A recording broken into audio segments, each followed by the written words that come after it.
Адсутнасць грошаў, арміі, кваліфікаваных менеджераў, бязлітасны бульба-срач, не мы яго прыдумалі, і бізнес-інтарэсы моцных гульцоў. Мы вельмі шануем 25 сакавіка, мы вельмі шануем БНР, без якіх не было б сённяшняй Беларусі. Але дзяржава так і засталася хутчэй дэкларацыяй і вызначэннем накірунку на будучыню. Чаму? Мы канал «Загляне сонца». Давайте сёння падумаем пра адказ і паразважаем пра факапы айцоў БНР.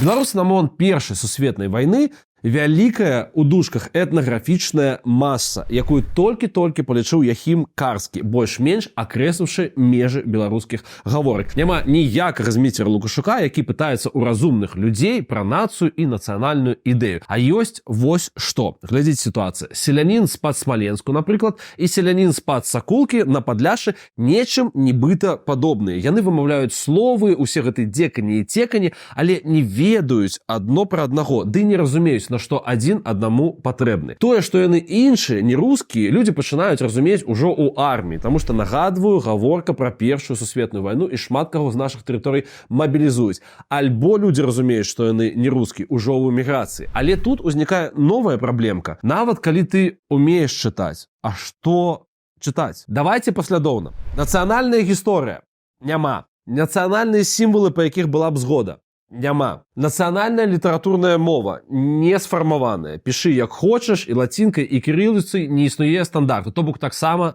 няма. Нейкая сістэмная праца на тэму палітычныя мэты і задачы беларусаў не. Зера. Таксама няма. То бок поўная галеша ў інтэлектуальным плане. А ў палякаў ці расейцаў усё ўжо ёсць. Там, нібыта прасцей. Дарэчы, нацыянальнай адукацыі ў нас таксама няма. Таму вось моя пяцерня, яна поўная. Выключна расійская мова ў школах. Не будзем забывацца, што беларускія школы, як і літоўскія, дазволілі толькі немцы на занятых імі тэрыторыях падчас Першай сусветнай. Калі казаць пра больш адукаваную праслойку насельніцтва нашай тэрыторыі, гэта землеўласнікі, чыноўнікі, настаўнікі, інтэлігенцыі, духавенства, прадпрымальнікі і гэтак далей, найчасцей ім або пофіг, або яны ўжо усведамляюць сябе элементамі іншых палітычных праектаў. Всё вельмі чакана, гэта альбо расійскі праект, альбо польскі. Этнічныя габрэі, большасць насельніцтва гарадоў, зразумела, варацца ў сваіх справах. Там таксама шмат плыняў, ідэалогіяў ад радыкальна-рэлігійных да сацыялістычных і камуністычных. Абвешчаная ў 1918 годзе дзяржава апярэдзіла нараджэнне нацыі. Яшчэ ішоў этап накаплення этнаграфічнага і гістарычнага матэрыялу, каб пасля з яго нешта наваяць праграмнае пра беларусаў і адказаць на пытанне, хто яны такія.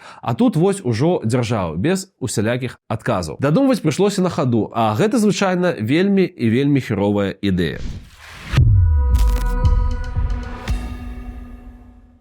У царскай расійскай арміі украінцы і беларусы часта ўжо пазначаюць сябе, напрыклад, стужкамі нацыянальных колераў на форме. Але адна справа пазначаць сябе стужкай, іншая ваяваць за сваю дзяржаву, пра якую ты яшчэ і ў дадатак да ўсяго амаль нічога не ведаеш. Окей, уявім, што БНР ужо абвясцілі, і чэл неяк пра гэта даведаўся і нават хоча змагацца за гэтую самую Беларусь. Але тут новая праблемка. Многія беларускія паводле асабовага складу часткі расійскай арміі знаходзяцца вельмі далёкай.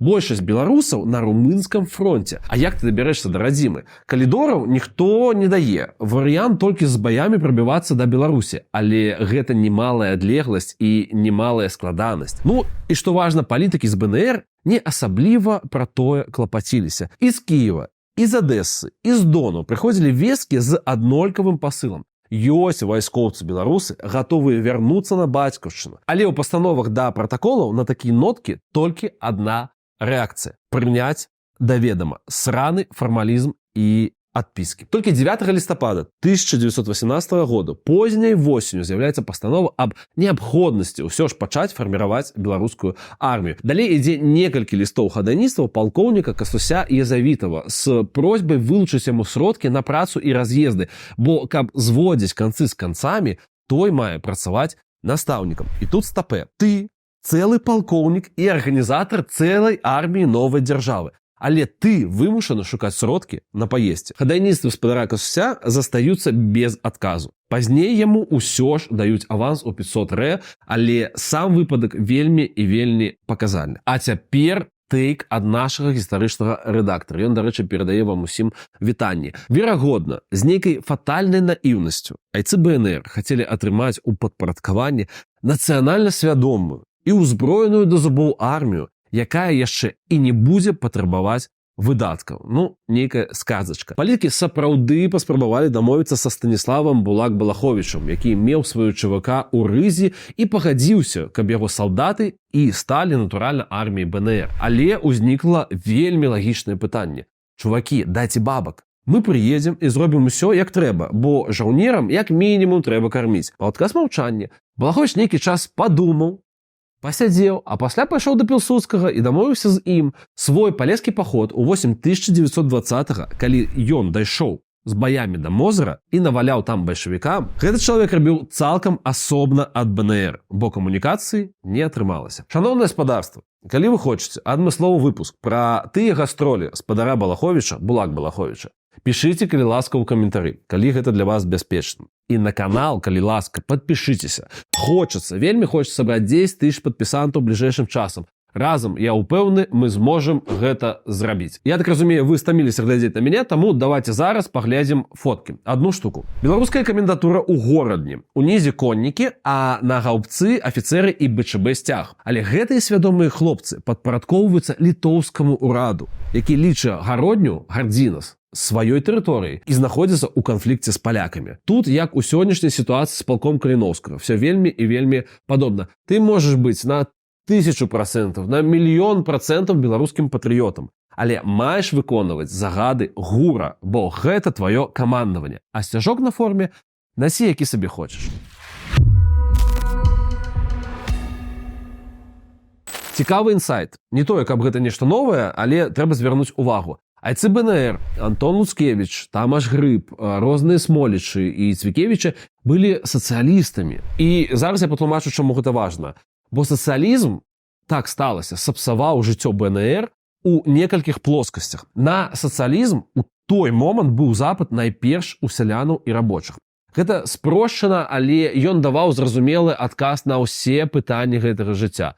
Адняць і падзяліць. Зямля сялянам, фабрыкі рабочым. Мяне навучылі тэрміну стыхійны сялянскі сацыялізм. Гэта калі сяляне ідуць рабаваць панскую сядзібу, яшчэ не ўсведамляючы, што яны сацыялісты, і гэтым самым сацыялізмам у гэты час займаюцца. Разумела, што шырокія масы хутка бальшавізаваліся, бо у саветаў тупа быў лепей піяр. Максімальна простыя, лаканічныя лозунгі, якія ўсе разумеюць. Плюс уменне намаляваць карцінку будучыні казкі. Той самы камунізм, у які хочацца верыць. Ну, натуральна, рай. Ленін і Троцкі таленавіта прадавалі свой праект. Адзіная праблема, што канцэпт у іх быў жудасны. Прапаганда плюс гвалт на максімалках. Але гэта не мае дачынення да сённяшняй справы. Зразумела, БНРаўцы не маглі канкураваць з бальшавікамі ў плане моцы прапаганды на сялян ці тых жа дэмаралізаваных вайскоўцаў заходняга фронту. Таму шырокія масы, так бы мовіць, іх проста не чулі. Але пачулі іншыя землеўласнікі, нашчадкі шляхты,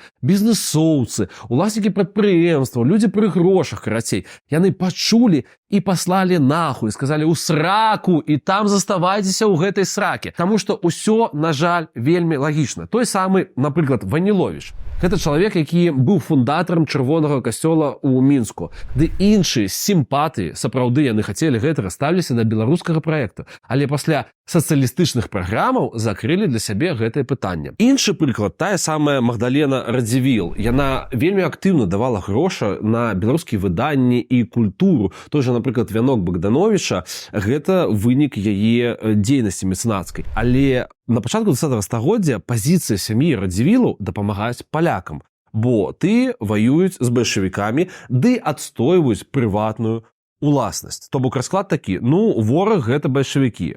Палякі з імі ваююць. Што не так? А чаго хочуць тыя беларусы са сваім сацыялізмам? Ну, як мінімум, не зразумела. Сацыялістычная праграма проста аўтаматычна адкінула магчымасць данатаў з боку мясцовага капітала. Мы можам быць колькі заўгодна за ідэю, але без бабак яна наўрад ці будзе рэалізавана. Вось давайте пра бабкі і паразмаўляем. Найбуйнейшы фінансавы праект народнага секретариату БНР – это продаж лесу ва Украіну.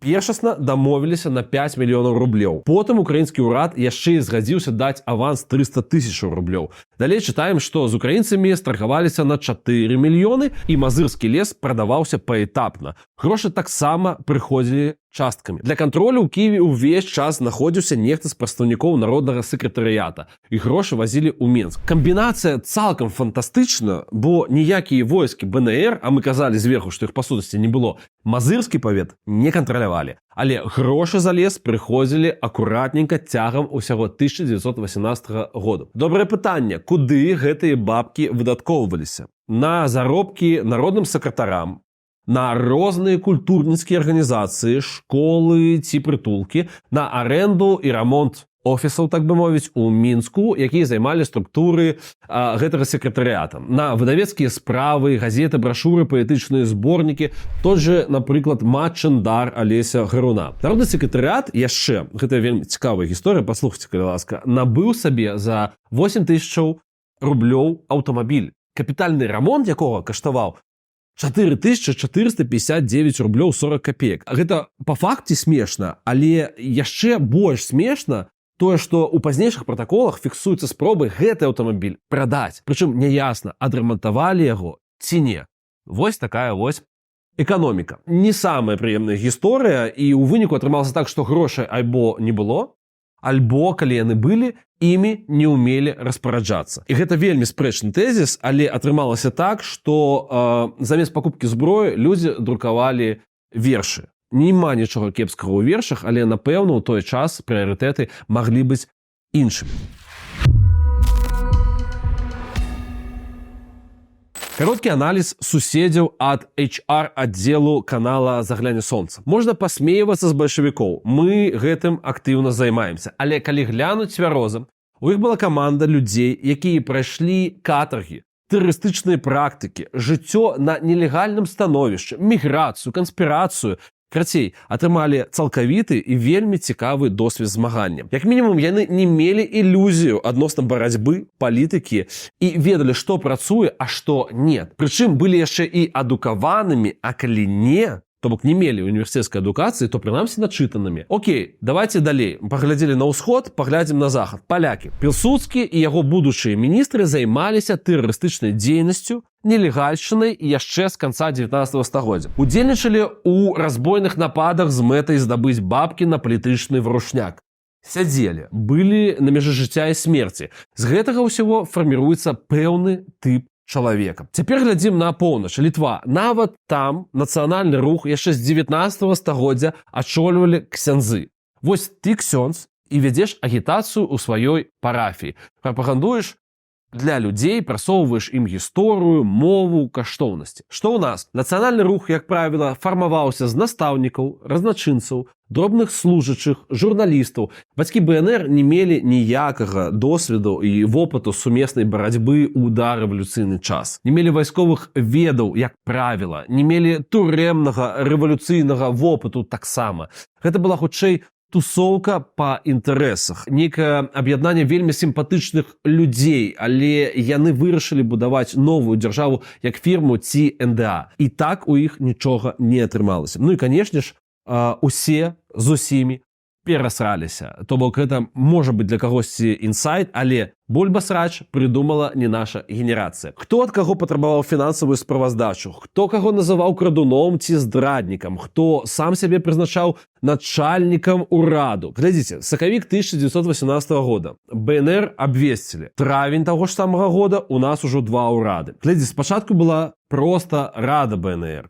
пасля вышэйшая рада БНР, пасля найвышэйшая рада БНР. Калі б гэтым чувакам далі магчымасць працягваць, то, магчыма, у нас была бы рада XXL Deluxe Edition. Ужо ў снежні 1919 году адзін урад быў пралітоўскім і сядзеў у Коўна, это Вацлаў Ластовскі, а іншы быў прапольскім і сядзеў у Варшаве. Ім займаўся Антон Луцкевіч. Добры прыклад нейкага шаленства ў той час. Варшаўскі ўрад БНР падтрымліваў хаця б на словах слуцкі ўзброены чын, які дзейнічаў у рамках польскай вайсковай кампаніі супраць бальшавікоў. Ковенскі ўрад БНР падтрымліваў беларускіх партызанаў на Падляшчы якія ваявалі супраць палякаў. Фактычна, ковенскі ўрад быў інструментам Літвы ў вайне з Польшчай, у якой сядзеў іншы ўрад БНР.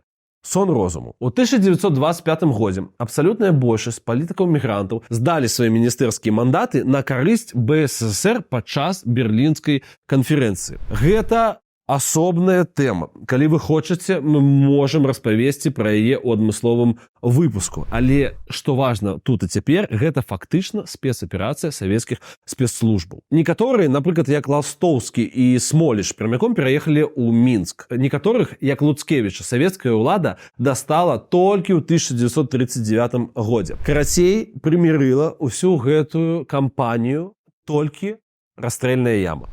Вельмі сумна і вельмі непрыемна. Я думаю, што усе адчулі гістарычную рыфму і наўрад ці хочуць, каб яна была поўнай, так бы мовіць. Той самы геапалітычны расклад быў вельмі цікавым для ўсіх, хто назіраў з гэтага збоку. Але для нас ён быў супер непрыемным. Пра Беларусь нафіг ніхто не ведаў, што ёсць такая краіна і такі народ. Для умоўнага калектыўнага захада, тагачаснага захада, гэта ўсё Расія. З Беларусю хоць троху пазнаёміліся толькі немцы ў перыяд з 1915 па 1918 годы. Але яны прайгралі Першую сусветную, і ў іх там саміх пачаўся варушняк у лістападзе 18 года. Немцы яшчэ паспелі падтрымаць украінцаў і літоўцаў, а нас ужо не. З краінамі Антанты, это Францыя, Англія, ЗША, было цікавей. Царская Расія вісела ім вялікія бабосы. Крэдыты, пытанні па інвестыцыях, недвіжка, прамысловасць і гэтак далей. Цар і яго менеджеры былі норм такімі партнёрамі.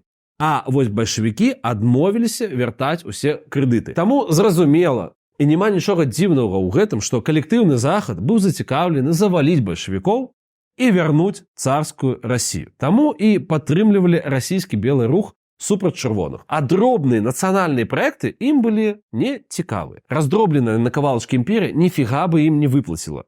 Гэта лагічна. Таму just a business. Ну, а нашым суседзям лагічна прасцей было, каб Беларусі агулам не было. Палякі з літоўцамі вельмі актыўна спрачаліся. Чыі ж гэта такія гарады? Вільня, Наваградак, Гародня. Беларусы тут былі толькі інструментам у іх барацьбе. Ёсць тэйк, што дзяржаву фармуюць войскі, грошы і кадры. Калі так, то з усімі гэтымі поінтамі у БНР былі вялікія праблемы. Можа скласціся даволі справядлівае ўражанне, што беларусы праз 100 гадоў вярнуліся ў адпраўную кропку. Некалькі палітычных цэнтраў сілы. Вайсковыя часткі, якія ваююць у складзе не сваёй арміі. Гульні іншых дзяржаваў, якія ўспрымаюць сябе толькі выключна як інструмент. Але ёсць пэўнае сонца ў гэтым пытанні. З плюсаў, вораг зараз хаця б адзін, а не ўсе вакол. Беларусь хаця б фармальна, як дзяржава, яшчэ існуе. І пасля 1918 года у той ці іншай форме яна не знікала нават пад саветамі ці нацыстамі. Беларусы – гэта ўжо не сялянская маса, якая праз аднаго умее чытаць. У свеце пра нас таксама трошачку хаця б, але чулі. Ну і мы, урэшце, ўжо ведаем гэтую гісторыю, то бок валодаем якім-ніякім досведам. Нехта, магчыма, нават зробіць з яго высновы. Нагадваю, мы канал «Загляне сонца». Калі ласка, упадабайце гэтае відэа, калі гэта бяспечна для вас, і падпішыцеся на канал. Ну і давайте беларусець разам.